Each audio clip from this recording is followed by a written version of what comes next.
goes, and he does. Now he goes. Tries to plant his boot into it. It was smothered. Jack Henry, fumble from Atkins, feeds it out wide. Bomb inside 50, numbers behind the ball.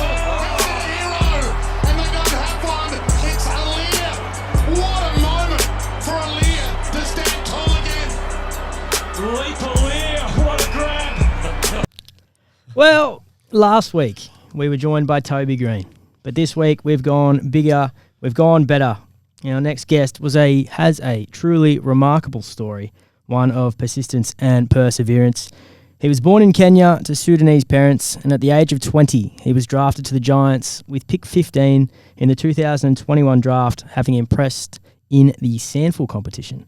He holds the all-time record at the AFL Draft Combine for the running vertical leap, registering 107 centimetres. He's a match winner. He says he's got the best strip in the competition. And we're lucky enough to be joined by him right now. Please welcome Leek Aleer. Thank you, gentlemen. Thank you very much for having me. I want to just a quick little tighten up. It's South Sudanese parents, not Sudanese parents. South Sudanese parents, yes. South Sudanese I parents. think that's worth mentioning. Thanks, Tom. Good start. 100%. Leek, how are you? I'm good, Jacob. How are you? Good. 2 years of trying to get you on. You finally said yes. Exactly. Yes, sir. Yeah, I'm on. Well, I mean, he doesn't really do a good job at it, but, We were persistent. I asked you a lot. Yeah, well, to be fair, I wasn't playing a whole lot of footy as well, so, we had to... So you had to wait till you were back in the team. Yeah. We had Fair. to time it up. How was the game, boys? That was good. It was good. It was a good game. Obviously, to go down to Marvel, play, Carlton, one of the biggest teams in Melbourne, and get an upset. We were down. We weren't the favourites going into that game, were we? No, we weren't. Our footy's been up and down, obviously through the first part of the year. So it was, I don't know, it felt like it was going to be a bit of a coin toss for either side going in, and thankfully we rocked up well, had some big ins, which was good, and got a good result. Yeah, big dubs. You mentioned the big ins, Riasto as well playing, but Toby's 250th, probably the perfect way to recognise a champion of the club, Tom. Yeah. I mean, I think a theme throughout the week was trying to encapsulate as a team what Toby sort of represents as our captain and as a player, and that's 100% attitude and effort in every single game. It's super competitive. It's scrapping and it's clawing and it's giving everything you've got for the full 120 minutes, and you normally get a positive result. And so I think we did encapsulate that pretty well. We still didn't play our best football, and we've got a long way to go before we are playing our best footy, which hopefully we're building towards. But I think it was a step in the right direction, particularly after the game against Fremantle. And it was nice to be able to do such an icon of the club, the greatest ever Giant. Do his milestone some justice. I know you listen every week, so normally we don't spend too much time talking about footy. Yeah. There's plenty of content out there for those that are interested to go and explore that. But today we wanted to profile you. Obviously, back home this weekend, we love NG Stadium more than anything in the world, maybe except Canberra. Canberra's number one after that. Yeah, Canberra you like number Canberra too? No. You do like playing on Canberra too. Every time you go out at Monaco, you like it. Yeah, I'll be honest. I love Monaco, but Canberra as a whole, no offense. No offense to Canberra. Oh, my heavens. No. You're from Adelaide. Yeah, so way better It's a than dump. Canberra. Bro, Canberra, your city's like 2 blocks. Elizabeth. Yeah, so that's the trenches. Come out there, try to live out there. Live out there easily, be fine, but that's we true. wouldn't survive out there.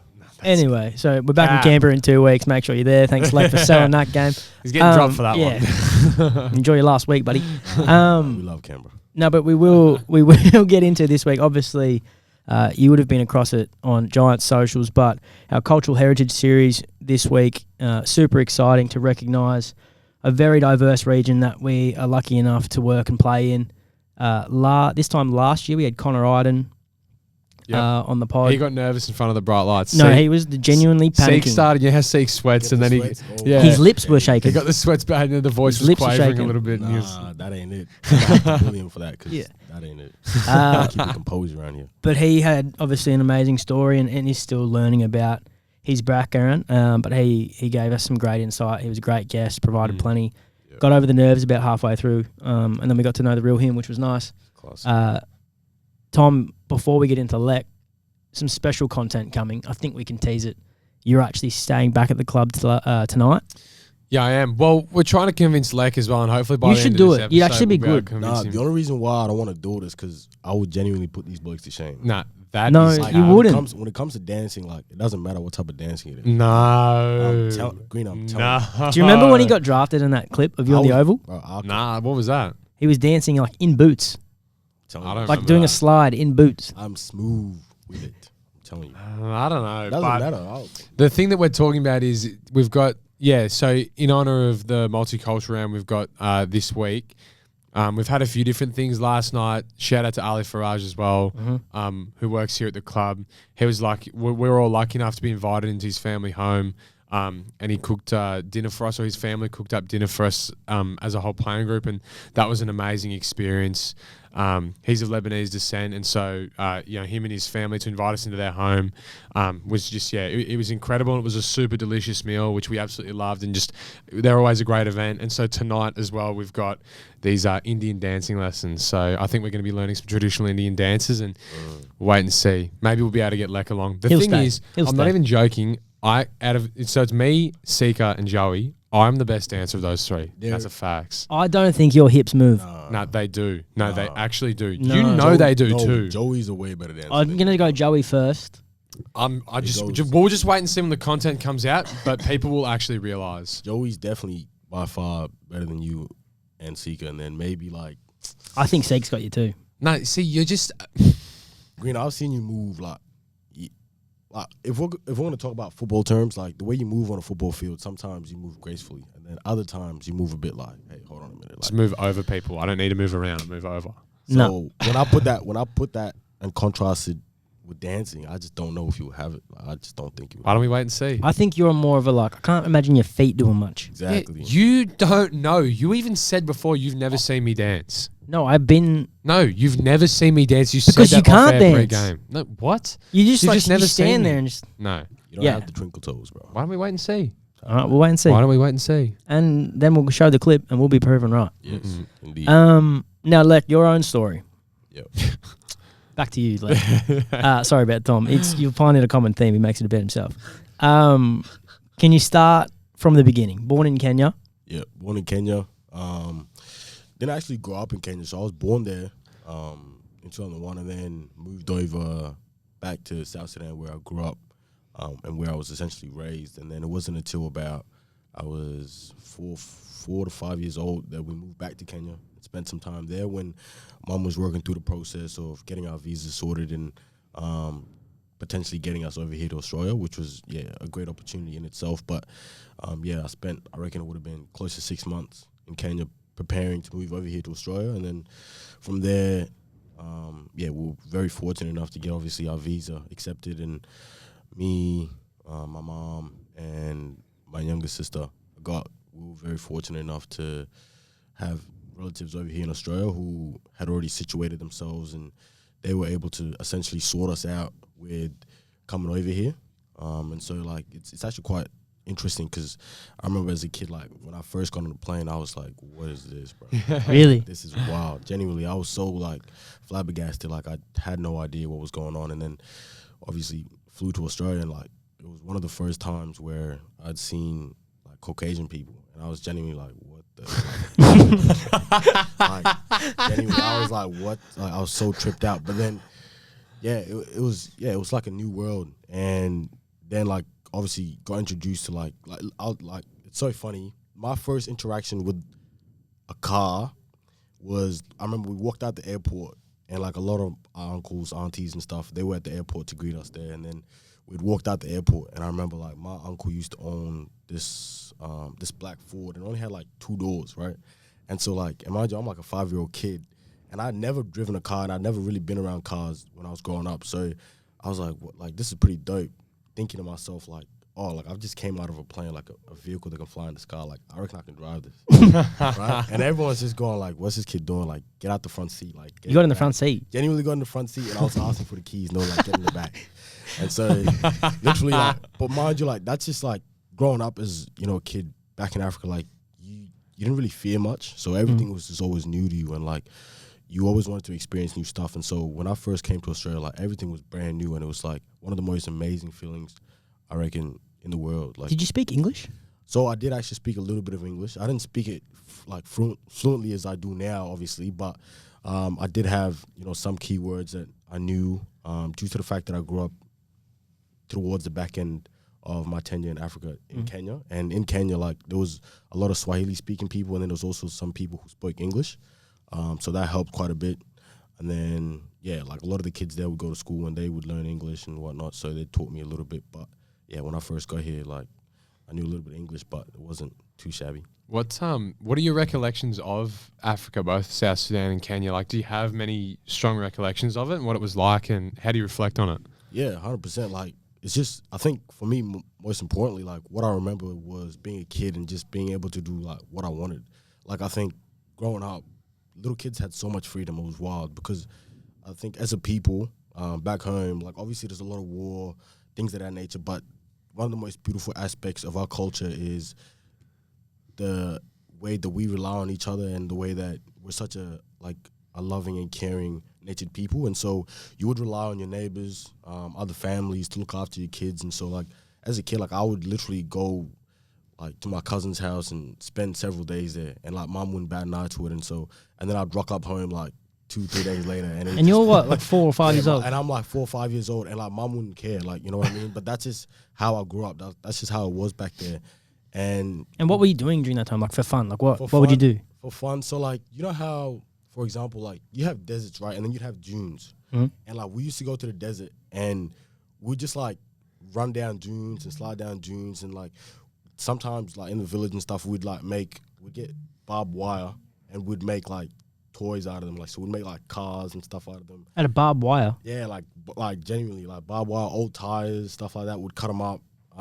So yeah, like, it's wild, but, like, that was the life that we lived back then. And yeah, it's kind of crazy to think about. Have you been back since? Nah, I haven't been fortunate enough to be back since. Obviously, like, when you come to Australia and you're obviously in the educational system, you obviously don't get a whole lot of time. Your family don't get a whole lot of time to be able to go back home and do stuff like that, because obviously traveling isn't cheap, right? So it's hard, but I think it's definitely something that I'll be looking into doing in the next, coming years for sure. Being able to go back and experience that cultural side of things and really get back in touch with, my roots, and yeah, it'll be good. What do you remember about the early days of, because you moved straight to Adelaide? Yeah. What were your first impressions? Obviously, you mentioned the car and everything else, but that's pretty intense change for a 5-year-old. Yeah, you say as well as like the first time you saw white people or Caucasian people. That's a lot of white people to run into. Well, I was going to say, Australia's like a very, like, if you compare, for instance, like, I even noticed when you go to London, like, it's more diverse, I feel, than Australia because of the way that it is. Like, Australia has just a lot of white people. Yeah. And I think it's becoming less and less so, but as you said, I imagine that when you moved over... Well, if you haven't seen anyone, it's like, to move to Adelaide. Yeah. How was that? What was that like? No, it was kind of crazy, but at the same time, like I said before, like, I had aunties and uncles who had already situated here. So in Australia, that is, in Adelaide in particular. So they were very understanding of the situation, and then they were able to, like, teach us very early on before they got us into primary school, got my little sister into, daycare or whatever. Daycare. Like. So yeah, they were basically, like, they were very good in explaining the situation we were in, and then from that, like, started primary school. And I think straight away, like, as a young kid, it's so easy because you obviously go into primary school and, like, there's a bunch of other kids roughly around your age who all kind of have a similar mindset, and obviously coming from a completely different country, like, all I was thinking in my head was, like, I'm just trying to have fun. Like, I'm just trying to go out there and learn and have fun and experience new things. So, like, yeah, and I think one thing that was really important for me was the school that I went to and the school that my aunties and uncles put me in was, like, a very multicultural school, and a school that was very, they navigated helping multicultural kids extensively. And so they were able to, give me extra classes, learning English, and things of that nature, which was, awesome. Have you ever spoken, so how, you were 5? Yeah. How old was your sister? My sister at the time was, like, a couple of months. She was really young, So she would have no recollection. Yeah. So she would have absolutely no recollection at all. Wow. Yeah, it's crazy. And then when did you... So what language is it? You speak Arabic? Yeah, so my mom speaks Arabic, right? Yeah. I don't speak it. Like, I wish I learned it, but I don't speak it. Mom speaks Arabic. She speaks, obviously, English, Dinka, which is our mother tongue, and then How does she know Arabic? Well, so where That might be a naive question. Sorry. in Sudan, like in South Sudan in particular, like Arabic is one of the most spoken Really? languages. Yeah, so it's like a lot of people speak it quite fluently, and if you can speak it over there, like you can almost interact with anyone. So Really? yeah, it's a massive language, and if you know how to speak it, you're winning. That's for sure. Arabic's it's meant to be a really tough language to learn too. Yeah, 100%. Oh yeah. I think, am I right in saying as well, they let on a page, if you read Arabic, you read it right to left, like you Yeah. read it backwards to how you read English. Yeah. Is that right? So like, yeah, Arabic's like tough for English speakers like to Yeah. learn. Do you think as well, so you know Dinka as well, correct? Yeah. And Do you speak that still? Yeah, I still speak Dinka. like when you go home with your family, do you speak Dinka or do you speak Yeah. English? Predominantly with my mom, I'll speak Dinka. Yeah. My younger sisters, they don't really speak Dinka that highly, but they still understand it. Yeah. Were they all born in Adelaide? Yeah, most of all my younger sisters were born in Adelaide, except for the one that I came with to Australia. I got, so she was obviously born overseas, but yeah, basically grew up here. So yeah. Wow. So you speak the two? Yeah, so I speak 2 languages. Wow. That's cool. Yeah. When I suppose like another way you sort of integrate into like you move to a new country, new place, like you making friends, as you said, as a young kid. Another way that helps with all that is sport. When did you first pick up an AFL ball? I assume as well, you still love your soccer, your football. So I assume that was when you, as well back home, you playing a bit of soccer when you were a kid? Yeah. Back home, we used to just smash soccer like Yeah. all the time. So when I came to Australia and, like I found out how big sport was here, I was so happy because every day, literally, all I looked forward to was recess and lunch. Every single day. And like it was so early on that I actually picked up a footy because I remember kids used to play marks up all the time. And one of my friends in primary school, like been ages, so I forgot his name, but like I remember he came up to me before recess and he was like, "Oh, you want to come play marks up?" And I was like, "What's that?" And he was like, "Look, all you got to do is just try to mark the ball." And I was like, easy. And so like I've gone out there just, willy-nilly, like, messing about, and, turned out like I actually enjoyed it heaps, and because obviously athletic, you know how it is. But yeah, it's genuinely. So yeah, I loved my sport, and like to obviously have had kids who already loved the game and be able to then bring me into it and share it was just something that opened my eyes very early on to how beautiful the sport of AFL is. And I think that first interaction of me falling in love with marks up was almost what started everything. So yeah, it's quite amazing to reflect on. Is it true your uncles were big? Yeah, massive football fans. So like at home, they used to watch, obviously growing up in Adelaide, 2 teams, the Crows, Port Adelaide, and they used to watch all the games. They used to watch all the football games, Friday night games, Saturdays. And I remember I used to just sit in front of the TV with them, and I had no clue what was going on, but I'd watch them with them anyways. And they would try to explain it to me, but, I wasn't much for understanding what was going on, so I'd rather just watch it and try to understand it myself. But yeah, that was the first. How long were they in Australia before you got here? They were here, I think, probably like a good 6 years. Oh, so a while. Yeah. So When did you first start like playing? I didn't actually start playing football until I was about 12. Really? What were you playing? Yeah. So during that time frame of me like getting into school and then learning about all the different sports, I was playing soccer. So I was playing soccer for clubs locally, and I genuinely thought like, soccer might be like the go for me. It might be the route for I've seen you play since. It's not for you. Yeah, fair enough. Maybe in goals. Genuinely, I grew out of it so quick. Like I reckon by the time I turned 11, it started getting really boring. Like and because of the fact that like I had a lot of mates who were playing footy as well, and I remember like they'd come to school like, "Oh, this bloke kicked this many goals today," or "This bloke did this," and then I'd be watching on TV as well. I was like, man, like I gotta get into this. Like I don't know if I want to play soccer anymore. And yeah, so I just started playing, and one of my mates from school, I think when I was it was like year 3 or 4, he was like, "Oh, come play for our local side." And I was like, "Oh, sure, like I'll give it a crack." And went out there. First year we won the flag, and I was like, "Damn, like if it's this easy." Have you won a flag since? We ended up winning 2, so we won back to back, and then we made a couple of flags after that, but we lost them, so I haven't won a flag since I think 2014. So yeah, that was the last time I won a flag. So Wow. yeah, it's been 11 years. It's time to get one of those. Yeah.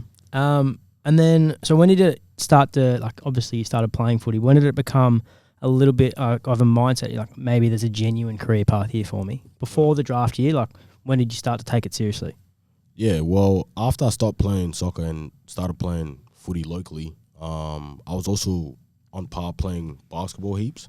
And one of the main reasons why I was doing that, It's not his sport either. Nah, He picked AFL. I'll cook him any day. No. I'll cook him. We've got a lot Yeah. to do after this pod. Dancing, Genuine. basketball. 1-on-1. No, ones is actually raps. Once I'm cooking you. No, I'm- not even. I'm We've played low part- before. We have played You know, before. TG. No. But I'm talking about on an actual basketball court. And Here, we're how the actually, excuses start. You don't think I don't like the hardwood? TG, no one's going to play in the cage and taking it seriously. Just wait. We'll Tom get on is. the hardwood. Just No, wait. it is. Tom does. He takes Yeah. this so seriously. in the Taking He cage. takes everything everything seriously. serious. Yeah, He's fine. In the no cage. fun. I'm giving him buckets on the in hardwood the as well. cage, man. Anyway, sorry. That sounds like the next tattoo bet. Genuinely. But yeah, so started playing heaps of basketball as well, and a lot of my cousins at the times were playing it. So it was one of those things where like your cousins are playing it and they're super competitive and they talk smack, so like you want to play it too, you know what I mean? So it was just one of those situations, and I think you fall in love with basketball because of its competitive nature. And then I think I was very fortunate enough in the fact that basketball and football, even though they're not too similar in obviously the way the sports are played, there are certain aspects of the game that can assimilate to each other, which is really positive. So I was playing heaps of basketball, and then during that time, whilst I was playing a lot of local footy, I was getting a lot better, and I'd spend summers playing basketball and then winter playing footy, and like I could tell that my game was, you know, becoming, you know, really good. And I think after a while, like it started getting a bit serious, and a lot of the local guys at my football club were like, hey, look, you might want to take this football thing a little bit more serious because you have the potential of, you know, playing some state league footy. And, you know, I think we won a flag we did win a flag actually. Hold on, I've totally forgotten. Hey, so we won a flag. So we won a flag for the Angerville Owls in Colts. In I think what was it senior Colts, senior Colts out in the country league in Adelaide Plains. So I remember during that time they were like, look, you might want to take it serious. And so our state league team near where I lived was the Central Districts Football Club. And so I remember like heaps of my mates were telling me like, go try out there, like, and I was like, I don't have an invite. And they were like, who cares? Like, just go try it out. And I remember like under 16s went out there, and I was very fortunate enough to have made that squad. And like I remember I was so scared like that I was gonna get denied. Like I was like, it was one of the scariest moments of my life, but it paid off. And I remember that season I ended up playing like the whole season, and it was like a short one. It was like 8 games, but I played all 8 games. And then from there, like I was. What position are you at this point? During this time I was playing like ruck, wing, forward. So you weren't back at all. Nah, I was never back. So interestingly enough, like we'll obviously get to it, but like I didn't play back until my draft year. But you were drafted as a defender. Yeah. Wow. So I literally transitioned into a back in 2021, and off the back of that 1 year, got drafted as a back. So Is that good? Fadlek keeps asking a King of Stormy Positional Hillside. change. Yeah, he yeah, keeps- see what? Yeah, exactly. That's why I stay out. So like playing forward can't be that hard. So then, fast forwarding to your draft year, Yeah. so 2019, Yeah. you started the year and then you suffered a pretty significant injury. Yeah. I went and had a look this morning. I don't have the clip on me. Yeah. It's You disgusting. have the clip? Yeah, I'll send it Where'd to you find the after. clip? Nah, I don't want to see that. Don't. It's never seen it. like What is it? horrific. You can So- explain it like. So I remember this so clearly because there was a lot of events that led up to this moment, and it started off with the fact that we had state camps. So I remember I got asked to come train with the state squad for the potentiality of obviously making the state team that year. And I remember that year, that was the year like there was like Cozzy Pickett, there was the likes of who else? Horn Francis. Horn Francis. Hold on. Like, Isaiah. that- Oh no, this is before. No, Before this Horn 'cause yeah. Francis. This was hold on. This Yeah. was This is your 2019 draft year, draft. not the year you drafted. this was my draft year. Yeah. Yeah. Who else Yeah, is in that confusing. draft? No, Yeah, I'm no, sorry, I got confused. My fault. Who else is in that draft year? 20. He's looking for himself. Like 2019. he's looking at himself. That's my draft I year. totally forgot. Yeah, but you weren't at the. Nah, not SA. Yeah, Cozzy was. I remember Yeah, Cozzy. Cozzy You're was. tearing up Gould. Canberra. Yeah, Will Gould as well. Will Gould. Yeah. there was Stevens. Dill Stevens, exactly. Yeah, there was some really talented blokes during that time. And I wanted to make that squad so bad. And I remember we versed WA in a couple of pracky matches. And I played pretty well. I was playing the forward line. Yeah. And I played pretty well, but I didn't end up making that squad. And I remember I was so bummed out. I was so flat. And then we had training the week after. And I was literally like, I walked into the club like looking so depressed. And everyone could tell. And they were just like, look, mate, you didn't make the squad. Like, you'll be fine. Like, you'll get over it, right? And I was just like, I was just so bummed out. Anyways, we had training that day, and it was bucketing down, like raining. And I remember I was just running laps, so pissed off that I didn't make the squad. And I'm running laps. And then one of my coaches came out to me, and he was like, look, mate, we've got Norwood this week. Like, obviously, just start preparing for that. Like, who cares if you make the stage squad? Like, it doesn't matter. So I'm like, okay, cool, whatever. Anyways, and I hated Norwood, mind you. Like, I always played my best games against Norwood, but I did not like Norwood at all. Like, Why is that? I don't know, but it was almost a thing, like, out of Centrals. Like, we didn't like the teams that were out towards the city. Like, we didn't like them. Like, Snobby teams. That's what you're saying. They're like teams, snobby basically, teams. Yeah. So we were always looked down upon and, like, as the underdogs, you know? And so, like, I wasn't a fan of Norwood, and I enjoyed playing against them, but I just didn't like them. Not as individuals, but just, like, you know what I mean? So, Yeah. I remember going to that game, I was like pretty pumped. Like, I'm like, oh, like, I'm going to show them, like, you know what I mean? Like, yeah, I'm going to play well, rah. Anyways, game gets underway, and we're doing pretty well, but, like, we weren't playing our best footy or anything, but, you know, I was doing pretty well. And then I remember, like, so vividly, like, I let up for a kick, I think I was playing wing that day. Let up for a kick, didn't get used, turn around, the ball gets kicked to me. And then I remember, like, I get it, and I start running, and a bloke who's, like, a bit smaller than me, he was playing on the wing as well. He comes in, tackles me from the side, and my legs get trapped underneath him as he's tackling me, and my legs had nowhere to go. Like, so my ankle gets trapped underneath, my ankle had nowhere to go, and there was that much force in the tackle, like, that, like, my ankle just popped out of place, and broke my fibula. Yeah, so, and I remember, like, it was one of the scariest moments of my life. Like, I remember just, like, looking down. At first, like, I tried to get up straight away because I didn't feel anything. Try to get up. And then everyone was like, ooh. Get down. That's how you know it's bad. Genuinely. And I was, like, looking around like, what? So, like, before I, like, try to stand up again, I look around like, why is everyone looking at me like that? Like, and then I look at my foot, and I was like, oh. And I just started screaming, man. I was like, no way. You know what I mean? Like, I just started screaming, like, why is this happening? What the? And I remember I just looked to the sky, and it was just like a cloudy day, and I was like, I'm cooked here. I don't know if I'm supposed to swear, but I was like, yeah. After that, you can. I was like, I'm so cooked here. Like, The vision is, like, yeah, disgusting, but you can see Lex's teammate yeah, comes to him, almost looks sees at it, and then just turns around. and, like, I couldn't look. Like, couldn't even look at my ankle because my ankle was so bad, man. Like, it was facing the other way, like in my boot. And mind you, this is like, and I was wearing Puma boots this day, and to this day, like, I'm terrified of wearing Puma boots. No disrespect to Puma. Man, we don't have them anymore. Disrespect. Disrespect. But I'm terrified, like, genuinely. But it was so interesting because those were freshies, like fresh boots. And then I Never remember, again. like, Amboy comes, whatever. And they were like, oh, we're going to have to cut off his boot. And I was like, cut off my boot? This is a brand new boot. Why are you trying to cut off my boot? And I was in so much agony. And then they gave me the green whistle. And I got so high. Like, it was my first time ever experiencing it. I just started asking the stupidest questions like, oh, am I going to play football next week? Like, stuff like that. And I was like, oh, this is only going to be like a 1 week thing, right? Because before then, I'd never gotten hurt, like, before that injury. So I had no idea, like. So you went from 0 to 100 I had quick. no idea what rehab was, like, how long rehab would take. I didn't know anything about rehab. Like, I had no clue how even the process went. So I was genuinely chucked in the deep end quick and everything, like, the whole reality. Did it take you over a year? Yeah. Like, the whole reality of my football career, like, just became, like, just so into the forefront of my mind. And I was just thinking about, like, what happens here? Oh, my gosh. Like, I love football so much. Like, I don't want to give it up. Like, why? What? Like, you know what I mean? So Did you, like, nearly during that 12-month period, did you nearly go, that's too much? Yeah. There was so many times where, like, I was in so much agony and so much pain because, like, so I ended up getting surgery on it, and it was supposed to be like a 6-month recovery. Mm-hmm. So I remember all the ligaments in my ankle had, like, essentially torn, and I had a fracture in my fibula, right?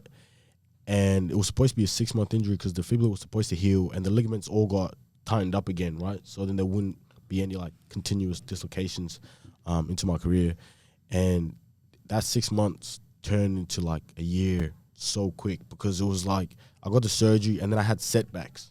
So then like the ligaments were too tight, and then like I did so much rehab trying to loosen them up, but I couldn't. So then I had just permanently stiff ankle, and then like I remember like I started having complications in my toes because of it, and so I had to get surgery on that, and like it just became this thing where I was thinking to myself like I don't even know if I'll get back to football and be able to play like at a high level, because the time it happened, like I was starting to get really confident with my footy, right? And then it happened, and I was just like, where do I even go from here? Because I was like a raw athlete, right? Coming through juniors, and so my technical ability wasn't sound or anything, but it was slowly starting to progress. And so when that happened, I was just like where do we go from here? You know what I mean? So then you first came back 15 months later? Yeah, 15 months later, came back. I played as an overager, and I had some good For stints. Centrals? Yeah, for Centrals.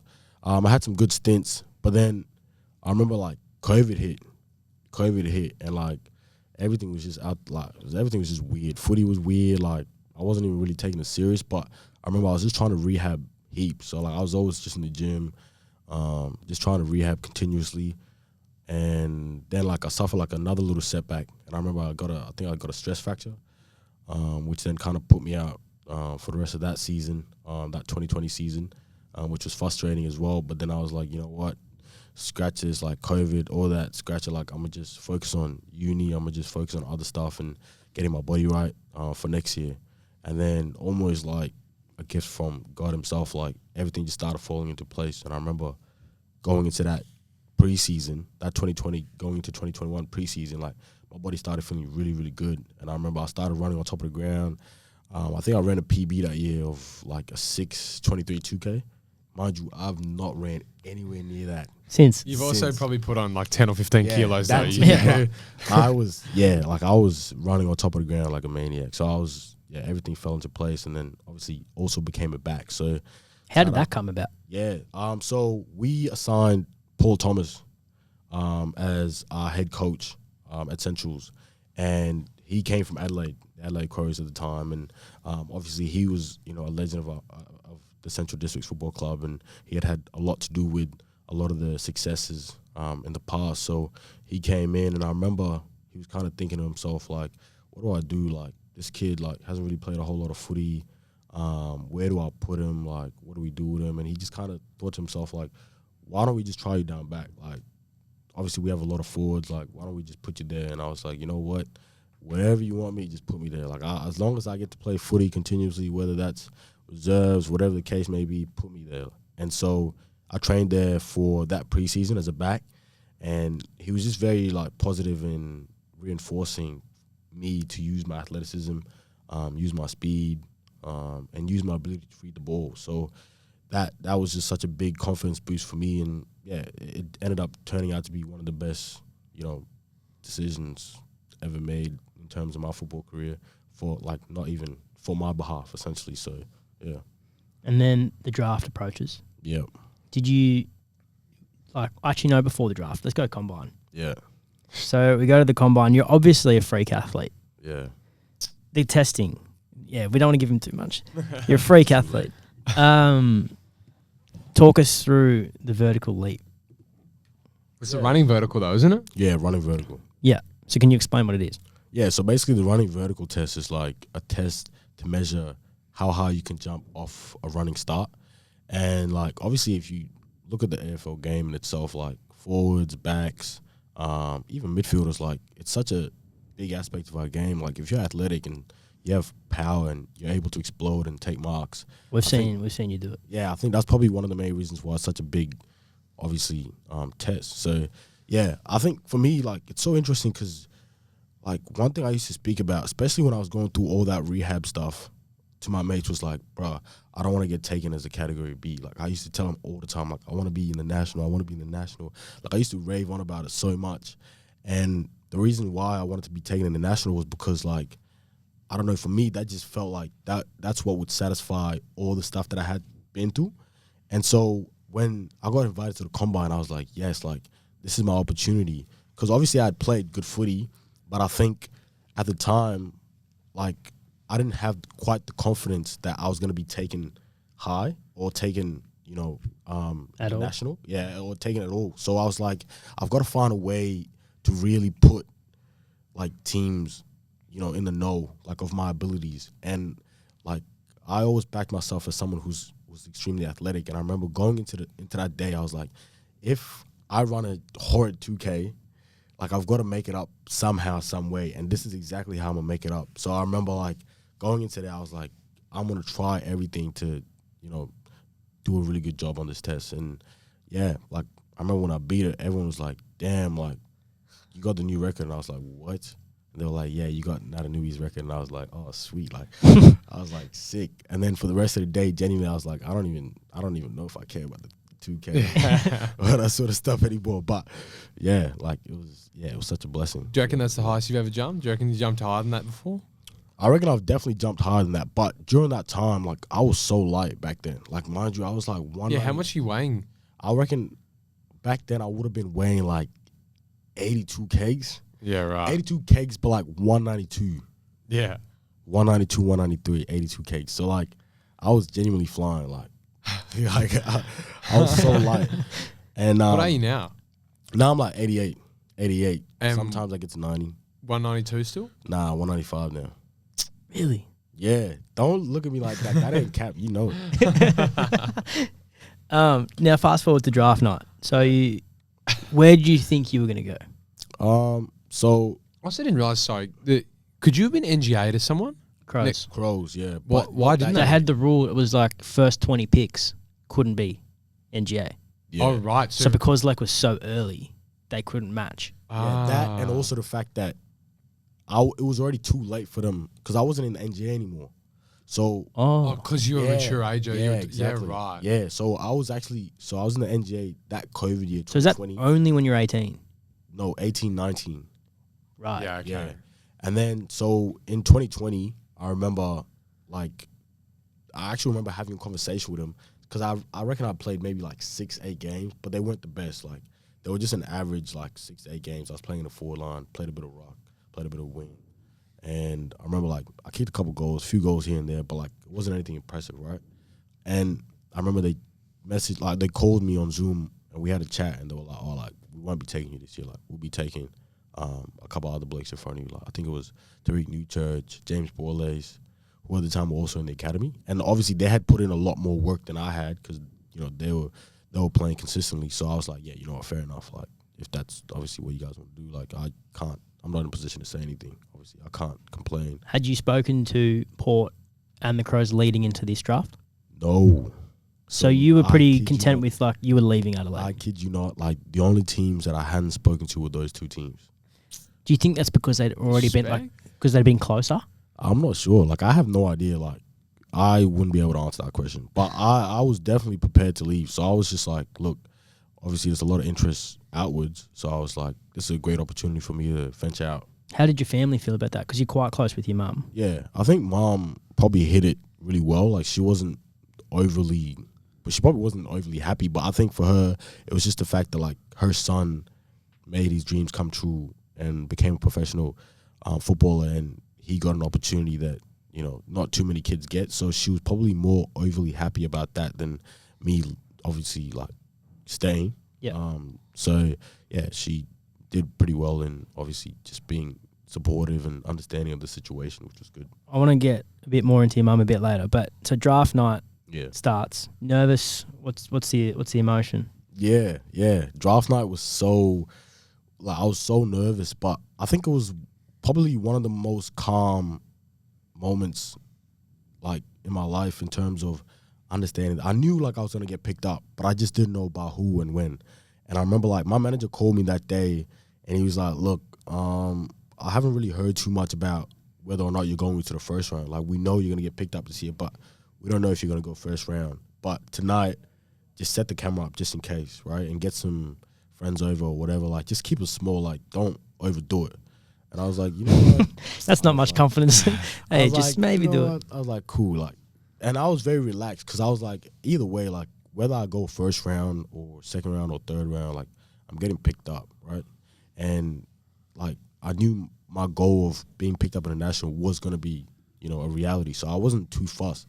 So I was actually quite calm. But I think the most nervous I was when it got to around like the mid-teen picks. Like when it got to like pick 12, pick 13, pick 14. That's when my heart started beating real quick because I was like, these teams around these areas are the teams that I've spoken to the most. Giants, I remember Swans at the time. Who else? And a couple other teams like Richmond. So I was like, man, like if I'm gonna go, if I'm gonna go tonight, like I'm going around here. And then I remember like when they called out my name, I was just like, bro, like I was so I almost. It's so funny because like I wish I had given like a crazy reaction, but like I was just so like in disbelief, like bro, it's finally like I've finally done it. I'm going into the AFL. You know, my dreams are reality. And so yeah, like when the Giants took me, I was just like, wow, like this is amazing. And then early days at the Giants. Early days. Had you been to Sydney? No, never been to Sydney. So I was so happy. Like, oh my gosh, I was so happy. I was like, Adelaide, like I love Adelaide, but man, like Sydney's where it's at. Sydney's such a beautiful place. So I was like, yes, like let's get over there. And when I first got here, I was like, I remember when I got picked up by the Giants, and I was like, in my head, I was just thinking like, bro, I get to enter a room with like Toby Green, like Josh Kelly, like all these guys, Stephen Cornelio, like, oh my days, like this is gonna be so wild. Like Tom Green, like all these bloods. You didn't think about Tom once. Don't you lie. Don't you lie. But genuinely, I was like, bro, like I get to go and like be around some unbelievable players. Because I remember they used to come down to Adelaide and torch the Crows all the time. Like when they were in the, genuinely like in that, I think, what year was it? Like 2019, 2018, like they used to torch the Crows. And I used to be a big Crow supporter. And I remember one time, like, actually, there's a photo, right, of when I broke my leg and I went to a Crows game and we were versing the Giants and you guys were wearing the white kit. I remember, I think it might have been the game where Eddie Betts kicked that goal from the boundary. Yeah. I wasn't at the club at this point, but I do know the game you're talking about, yeah. But I remember, like, I was like, bro, these guys are different. Like, these guys are different. Get me to that club. Yeah. But, yeah. Because when you got here, who was it, Phil Davis? Yeah, David. That like kind of took you under his wing? Yeah. David took me onto his wing super early, like during preseason. And not a bad player to learn from. Nah. He was awesome, man. David was awesome. Like he was just someone who had so much knowledge and he wasn't afraid to share his knowledge, which was awesome. I remember like when I first got here during preseason, he would just be like, "Oh, come do this with me, like come do this with me," and I was like, "Sweet, like whatever you want to do, like let's do it," because I was like, I'm trying to learn, trying to get better, so. Yeah, let's get to work. And he was amazing with that. And then just everything else too. Like, I think one thing that's super beautiful about this football club is how amazing everyone is. And, like, you walk into the club and, like, no one, you know, has an ego. No one has none of that. Like, you know, so everyone's so inviting. Everyone's so warm. So, like, you feel connected almost straight off the bat, which is just such an amazing aspect to have as a football club and something that I reckon even, like, to now, like, I try to embrace that as much as I can whenever we get, you know, first years in. Like, I try to be, you know, I try to get around them as much as I possibly can because that was the reception that I received. And there's nothing more beautiful than being able to then give that cultural, you know, aspect back. So, yeah, it's awesome. You mentioned the cultural aspect. How important have, like, you know, now that you've been in the system for quite a few years, how influential and significant have you found your impact? From your background, like I was going to say, I like you almost sort of inspire another a community. question I was going to ask you about is like, I feel like, and you've spoken about as well, saying like, I don't know, is Majak Dor, is he South Sudanese or Sudanese? Yeah, Majak Dor is South Sudanese as well. So like, you look at him as being like a big pioneer, like Aleer as well, big pioneer for that. It's a similar question that like I. You were the same draft, Mac Andrew too. Yeah. Do you see yourself as like a role model? Yeah, basically like, because I imagine you would. I mean, I feel like every AFL player understands to some extent, right? We like, to the community, we have little kids who play footy and look up to us as we did when we were kids. But like, you have a massive community that hasn't traditionally been big into footy and is like, you know, have similar stories to maybe yourself where they're like new to the game.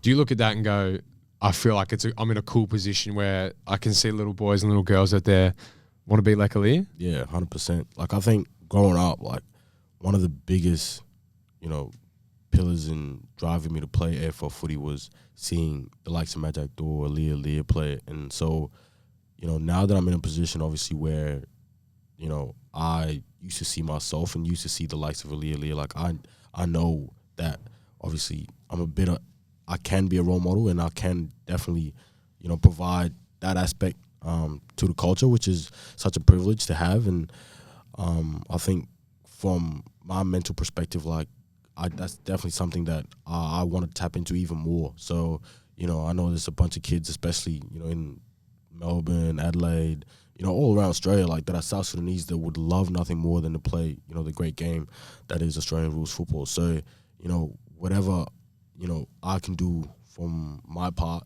to be able to, allow that to flourish, like, I definitely want to be able to tap into that and do,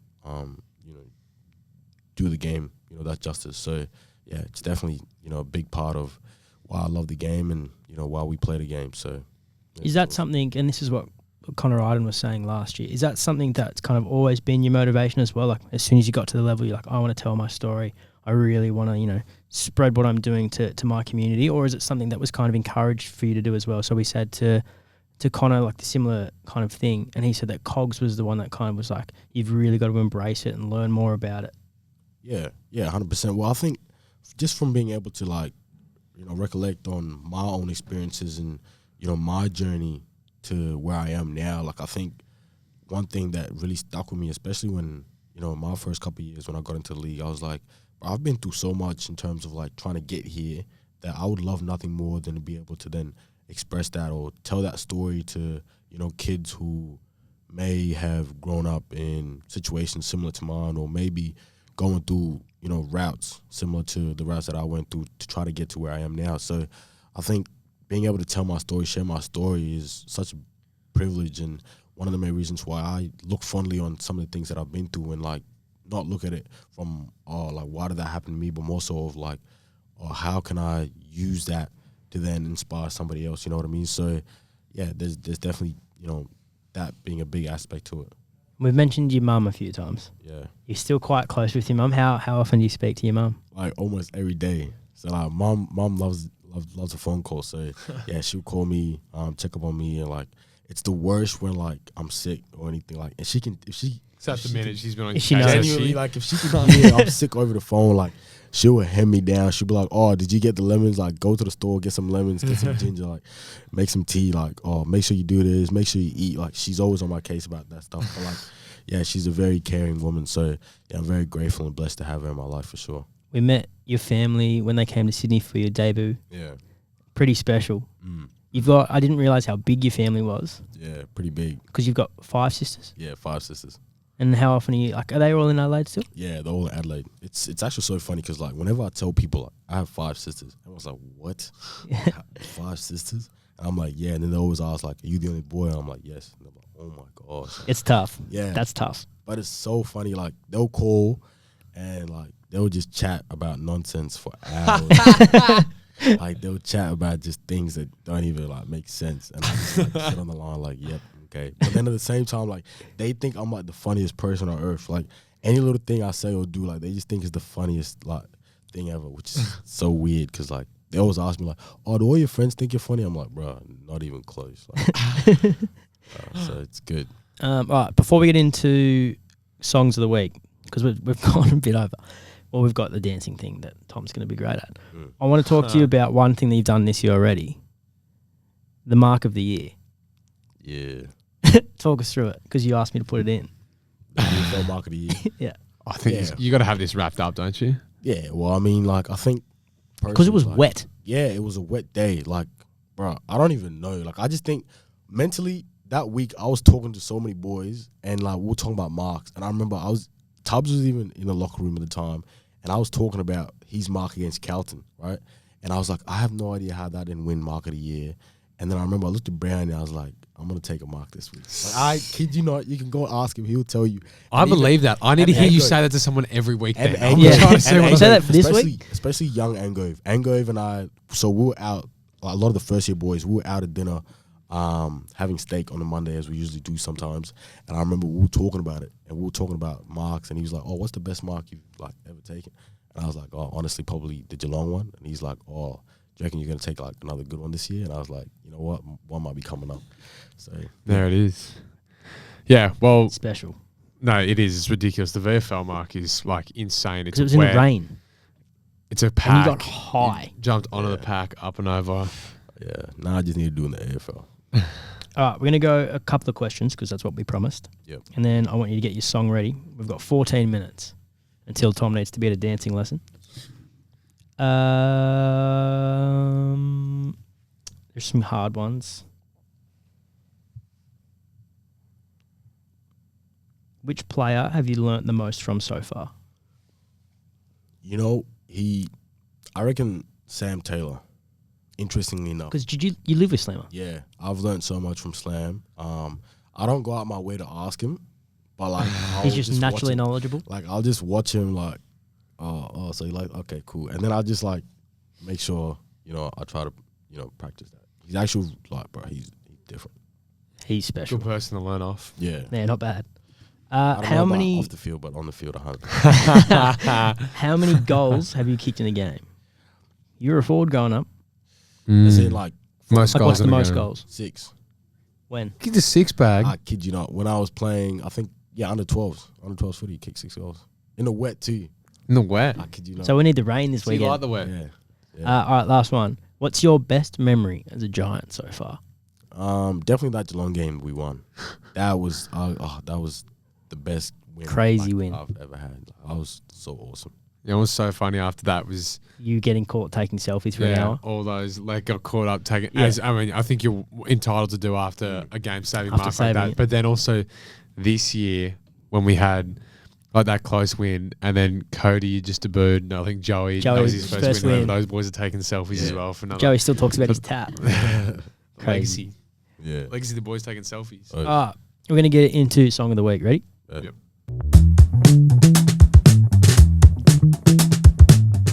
All right, Lek, you're going first because your song's already up. Wait, we'll play it and then you can talk about it.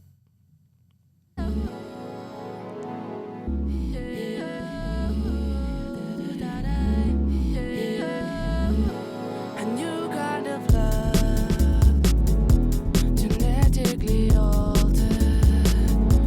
Enough of love life, and I can't believe it's not love. So, talk us through like the other thing you got to like with Song of the Week, got to have that, and then a little bit of a who's it by, what do you like about it, how like that sort of stuff.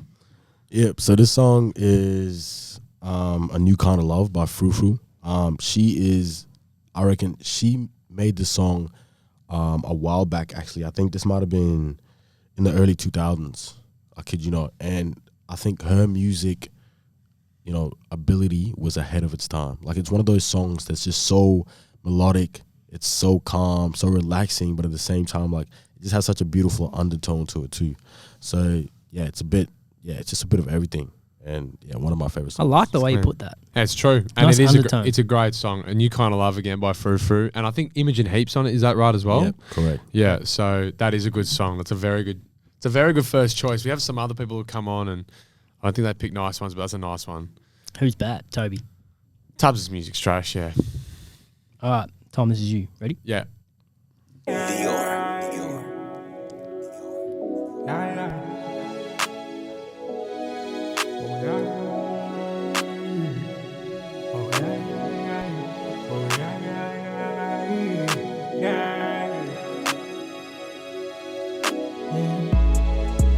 Stay strong, nigga, keep fighting. Got a mess on my paper for coronavirus. You know what they say, nigga, I do something right.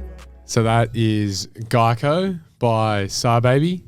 I think I might have recommended some Sar Baby songs before because he dropped I've an heard album that not that before. long ago. That name, Sar Baby. Yeah, I've heard that. Yeah, I would have put a And I Sar wouldn't Baby. have heard it unless it came out of your mouth. Yeah, I would have put a Sar Baby song on here off his most recent album, but that's off an older album. And yeah, Geico, great song as we heard, great beat too. Yeah. Shout out Side Baby. Yeah. Tough. He makes some bangers, and that one is a favourite. Nice and chill, nice and relaxed. If you want to put that on and just keep it calm. Keep it calm. Lek, I'm going to put a little bit of a warning here. This is Nah. trash. You're not going to like my music taste. Do you Like like country? Yeah, I actually don't mind country. Well, then maybe Ooh. mine, Don't mine. mind country. I hate country. No, I've been the I've- biggest. I Tom hate is it. like just doesn't like he doesn't open himself up to new experiences. I and do. so things. much on me. Huh? It's grown so much on me. Like I used to hate it when I first got to the club. I was like, "There's no way these." Who else listens to it? Pez was big on it. Pez is big on it. No, a few people, like quite a few people like it. yeah. They don't mind it, but I Actually. still hasn't. Who would you say has the worst taste? Keefy? Music, Oh, sorry. 100% Keith. Oh my It's like heavy metal, isn't Yeah, it? Keith, he Bro. likes heavy metal. Like It's like horrid. Does he listen to that on the way to the club, you reckon? Bro, I don't screamo. know. I don't know if his car has a radio that works. No, he doesn't. He Nah, wears the he doesn't. AirPods. Yeah. He wears the AirPods. When I saw him roll around in that car, with the, He's had that his whole that's career. so It's funny. so funny.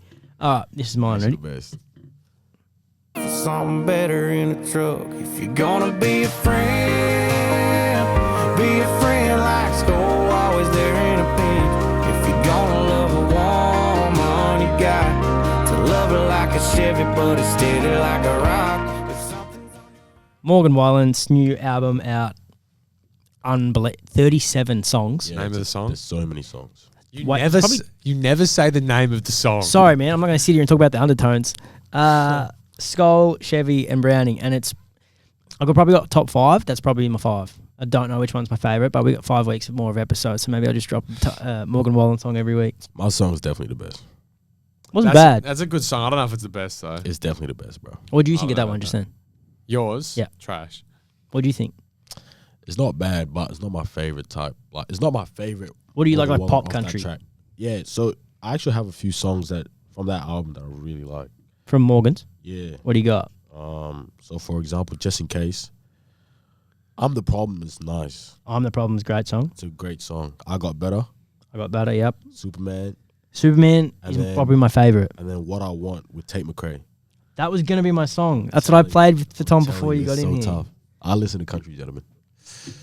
No, this stuff is. I'm different. I listen to everything. No, this is all trash. What have you been? Wait, ready? Yeah, wrapping this up. I'm just having. it's already broke. Told me everything she touched just goes up in smoke. Only stay a couple nights, then she gon' be gone. It's a great album. Go give it a It's a listen. very good album. These are old bangers. You only just added this song. No. I didn't only just because I used to have Apple Music, right? Ah, okay. When did you True, change? True. I changed over recently, so like, You had Apple okay. Music for that long? yeah, I love Apple Music, but I also like listen to heaps of SoundCloud now too. Yeah, okay. Like I used to listen, I used to have both, right? But I used to predominantly use Apple Music. But then like recently I was like, you know what, stuff it. Like I want to go back because all my old stuff were on my Apple Music. Yeah. I got rid of that. So I was, Because I was gonna say, no, I know you know this song, and the fact you Yeah. only just added didn't make any sense to me. yeah, All right, Tom. Lek, firstly, thank you. appreciate it. Thank you for finally coming on, and thank you for telling your story. It is absolutely remarkable. Are your family going to come to the game this weekend? I might actually try to get them down, but Yeah. it's gonna be. There's a lot of them to bring.